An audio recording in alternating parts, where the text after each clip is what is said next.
All right. Welcome to episode 2 of Behind the Build. Today we have Mr. Steve Amarante, also known as the ISP MSP guru, internet guru of all things wireless. Steve, glad to have you on here. Yeah, it's great to be on. Thank you, guys. Yeah, if we just want to start, give the viewers an idea kind of what Sky Packets is. I know before even this call, I thought it was an ISP, but you just clarified it was an MSP. So if you just want to kind of go over what you guys do at Sky Packets and kind of the long-term goals you guys have there. Yeah. So again, thank you guys for just carving out some time. So Sky Packets, we've been around now for almost 15 plus years. It's incredible to say that. Our core competency have always been around installing, maintaining, and designing large-scale wireless networks for municipalities. That's how we initially started, and for business improvement districts as well. We are an MSP, which is a managed service provider. A lot of people think we are an ISP, which is an internet service provider. As an MSP, we actually collaborate with ISPs. And so you think of ISPs being traditional companies that provide access to the internet for both private and the public sector.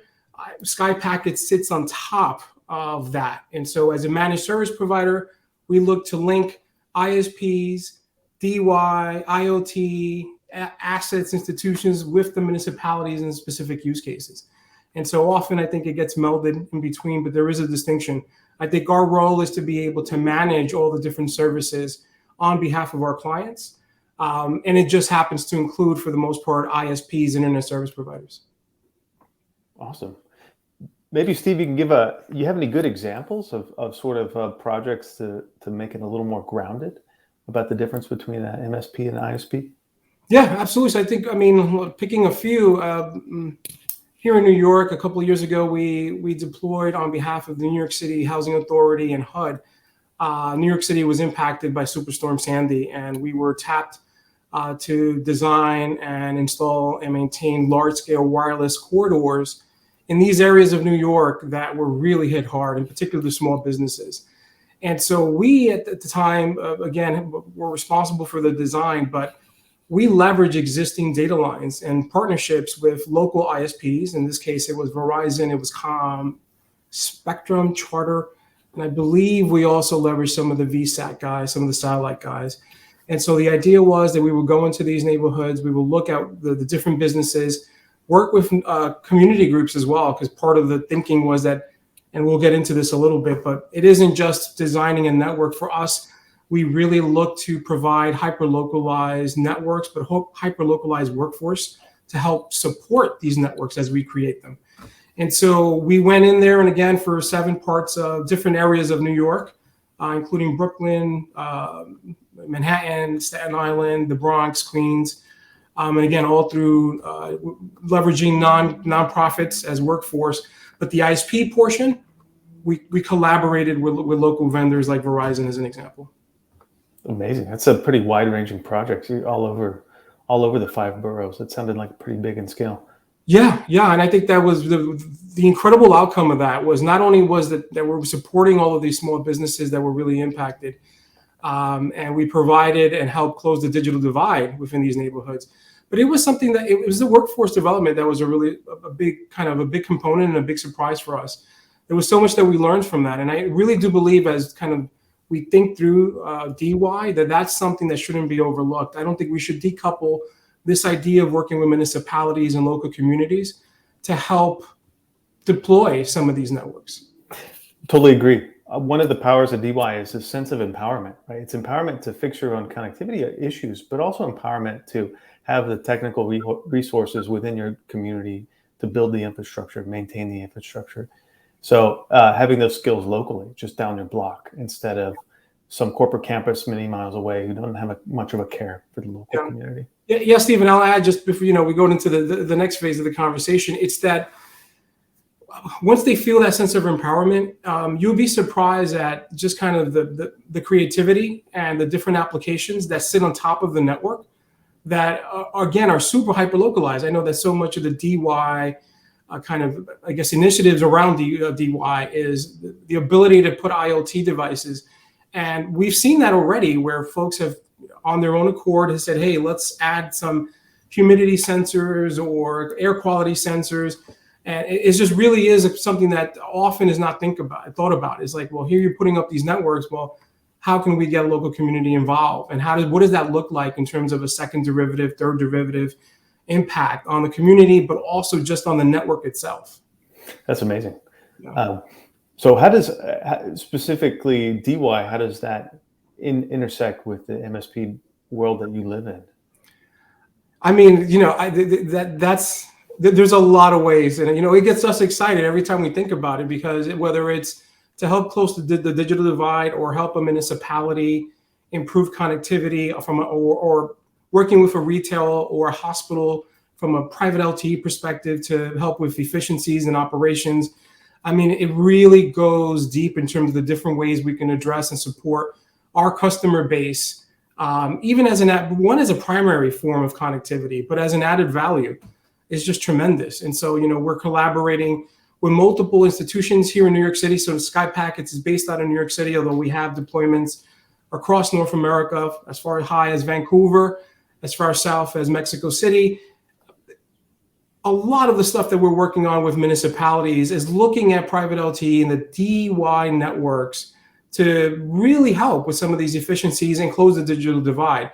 And so as we continue to take our existing customer base, it's about reimagining and rethinking about what does the network look like tomorrow, and making sure that from a data perspective, we're able to meet customers on how they connect to a network. I think often is like, well, we look at these assets that we work with, and sometimes like, well, we're going to stick a Wi-Fi antenna, or we're going to stick a IoT device so that we can collect data, or we're looking for a specific variable. And we're rethinking that. We're saying to ourselves, how can we maximize these assets? Because we are thinking about what's going to happen year 2, year 3 with the network, and having the ability to install a DeWi private LTE network really allows us to leverage and add value to these existing deployments that we have. Right on. No, yeah, all that stuff is awesome what you guys are doing, Steve, especially kind of connecting the last mile, the stuff you mentioned. How can we make an impact on these local communities, and kind of, Steve, as you said, to mobilize entire communities through DeWi, right? And I think it kind of, obviously it comes a lot down to incentives. And I think the fact that we as XNET are working with guys like you, Steve, as Sky Packets and MSP, it's quite an interesting evolution in the space. So it's kind of a natural evolution, right? Before, just talking about product market fit, before like the design of incentives kind of led to dispersed non-utility kind of CBRS deployments.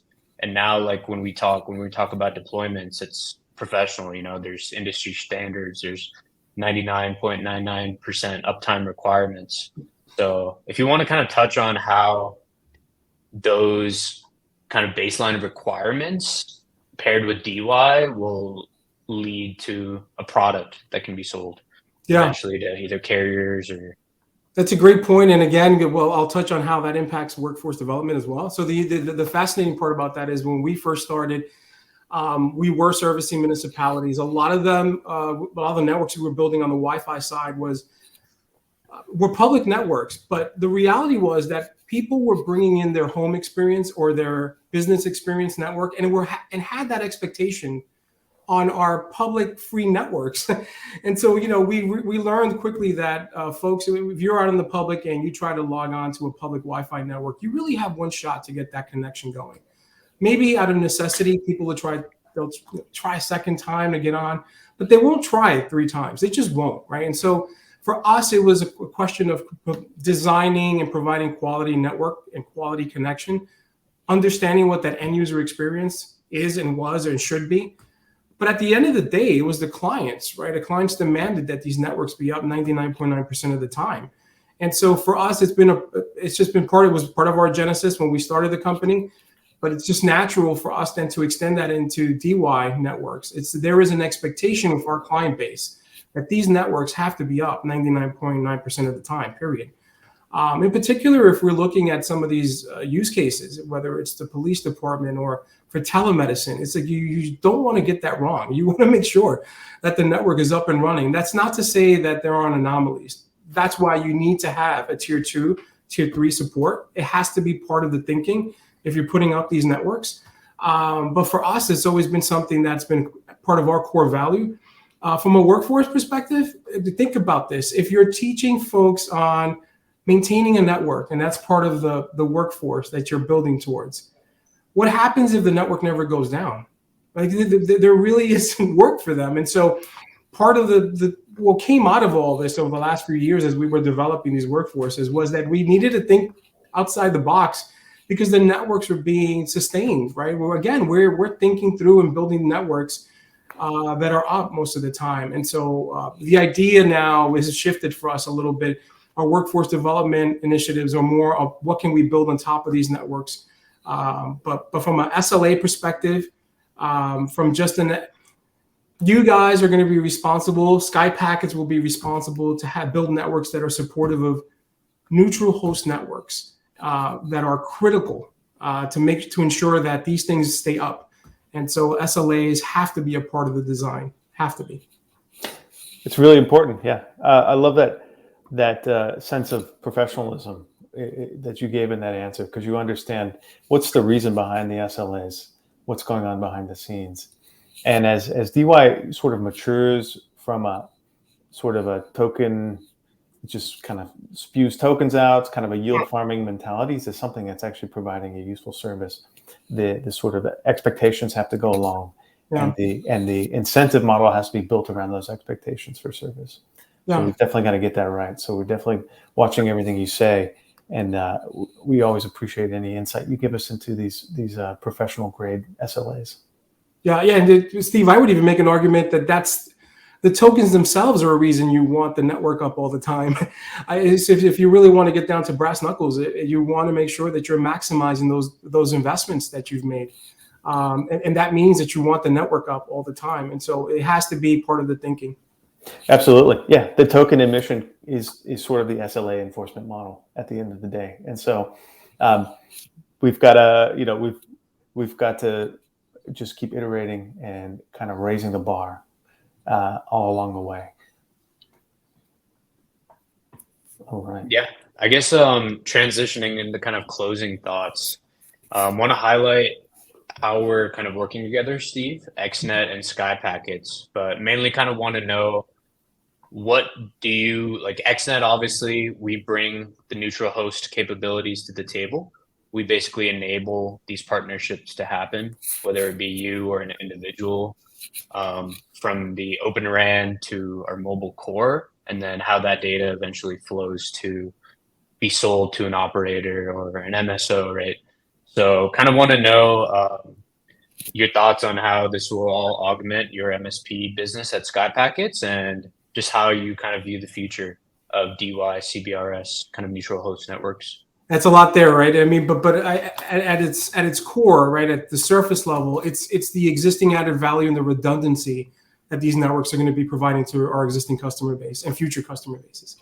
At its core, again, just I'm going to be able to have a pure private LTE, and my worst case scenario is I have a redundancy connection, right, that's supporting the deployments we have in place. In particular, now, and where this is being put together at the end of June of 2023, we know that a ton of money is going to be released here in the United States from a federal perspective to help build some of these networks. And we're really thinking through how DeWi in particular can have an impact in areas that really haven't been thought as kind of, or have been marginalized, and how we can take some of these federal dollars that we've been asked to design networks across the country. And so we know that there's going to be an impact. But again, it's this notion of what are some of the core values and core services that a municipality, a business improvement district, a hospital, a venue, what is it that the core service that they're looking to provide? But then looking at these networks and all of these elements around the network as added value, and to think through what's going to happen year 2 and 3. So we're maximizing the investments. It isn't just that we're we're putting in a private LTE and folks are getting the most out of that. It's like we're saying, well, let's think about this, and what else can I add on to this network? And it's super important for us to think about it at the beginning. So that's how we're looking at our kind of partnership and thinking through, just like, hey, it isn't just that I'm trying to connect someone It's that I'm trying to put an IoT device potentially, or an IP camera security element, or maybe I'm trying to build something that's maybe isn't as, the soft, it isn't as tangible, say, of workforce development around these networks. And so the partnership for us, we know, is going to have some significant impact over the next couple of years. I really appreciate that big picture perspective, because we're often at XNET, we're in the day in, day out. We talk carriers, we talk hardware, we talk CBRS exclusively, neutral host. That's all we focus on. But you bring this global perspective, and how everything we're working on is ultimately is a potential great value add opportunity for municipalities or partners who need other things. Yeah. And so I could appreciate that perspective. It's a big picture perspective. It's good for us to keep in mind as well. Yeah, Stephen, I'll just add to that. I think that one of the things that we see in our industry, it's the short thinking, right? We don't hear folks talking about what is a network going to look like in 5-10 years. And so the partnership that we have in place, unless you guys tell us to go kick rocks, we're going to be here for the long haul, right? I mean, and by the way, the service level agreements, as you guys are fully aware in our industries, these things tend to be for 5-10 years, right? And so we're putting up an antenna or putting up a device somewhere. They don't want that up just for a year. And so you really need to start thinking I implore people in our industry to really think through. It isn't just 2 or 3 years. This is 5-10 year commitments. And what does it look like when you're installing these devices? That's true. I mean, that's just a theme, I think, behind the build is people who love this space and are here for a long haul. And it's not just a quick journey in and out, a weekend fascination for a brief period of time. So yeah, absolutely. That's great. I'm curious, maybe specifically towards DeWi, sort of that token incentivized infrastructure build out model. You're talking 5 to 10 years. What's your long-term vision for how these networks look like in that time scale? Like, what should we be striving towards when we build the infrastructure and the core functionality, not just the connectivity side, but also the crypto side and the token side and all the uncertainty that brings?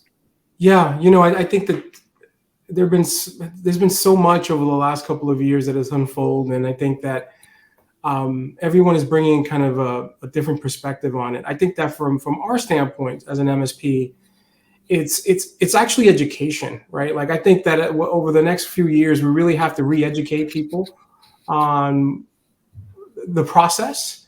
In particular, our client base, which tends to be much more conservative, our sales cycles are much longer because we do work mainly with municipalities or folks in the private sector who are used to doing things a certain way.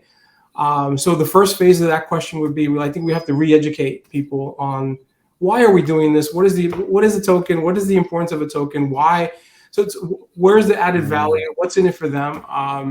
What that looks like in over a 3 to 4 year period, I think that's the exciting part. That is that I don't know that anyone has a clear vision per se.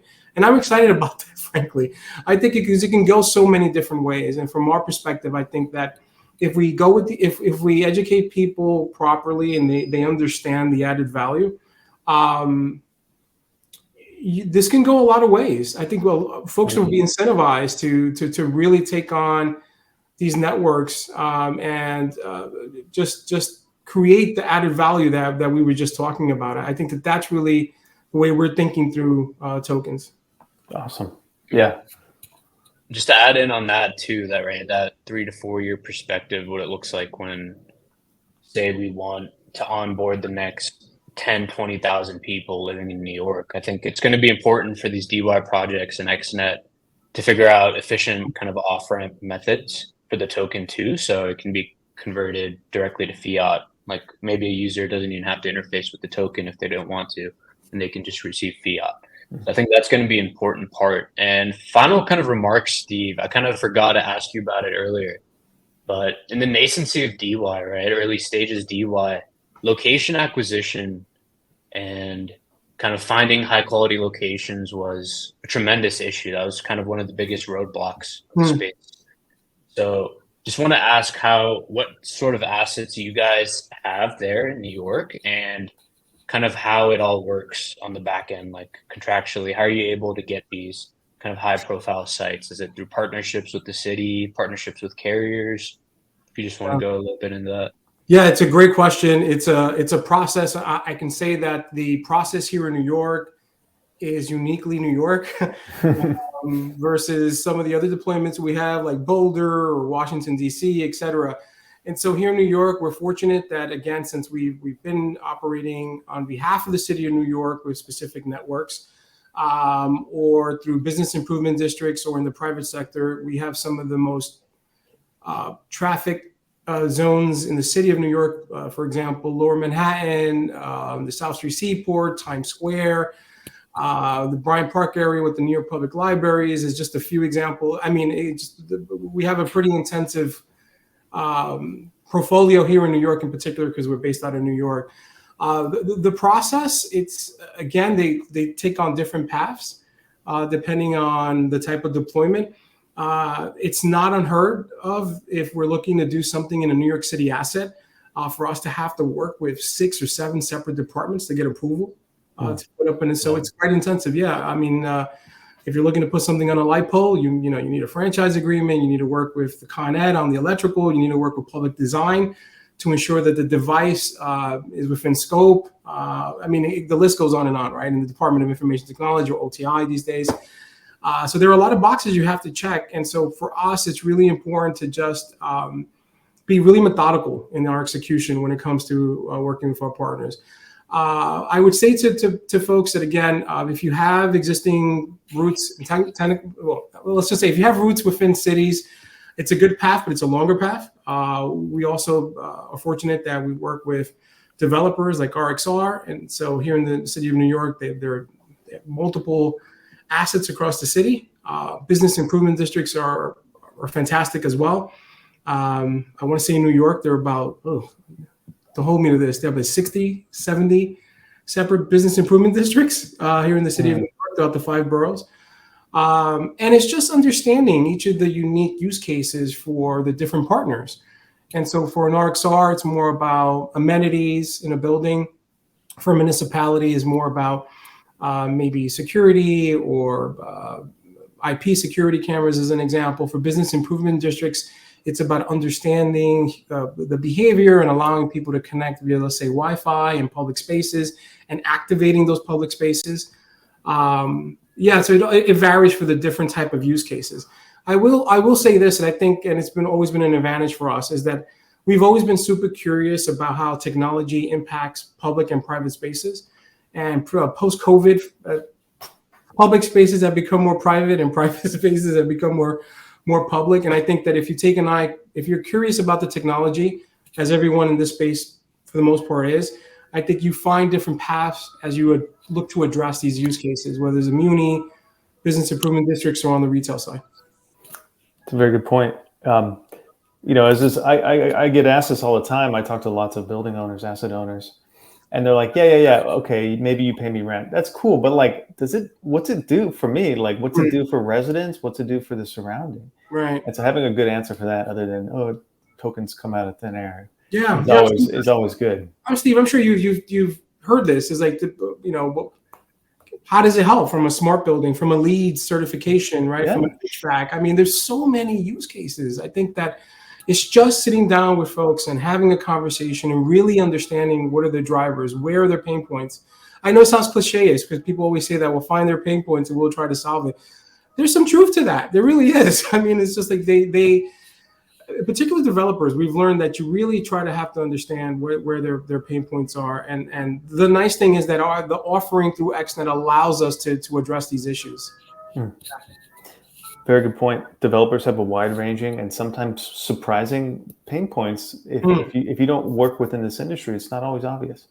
Connectivity for low-income people is a very big pain point for large property developers in San Francisco. I can tell you, the rent or whatever secondary, they have a very severe pain point there. And if you've got a way to address that, that's really meaningful for them. All right. Fantastic. Yeah, that's awesome, Steve. Thanks for joining us. You're always a wealth of knowledge, kind of in the traditional wireless world, and just great to see the evolution of DeWi and what we're building together. So thanks for coming on. It's amazing. Yeah, thank you guys for carving out some time again. I appreciate it. Of course. All right, yeah. See you, everyone. All right. next time.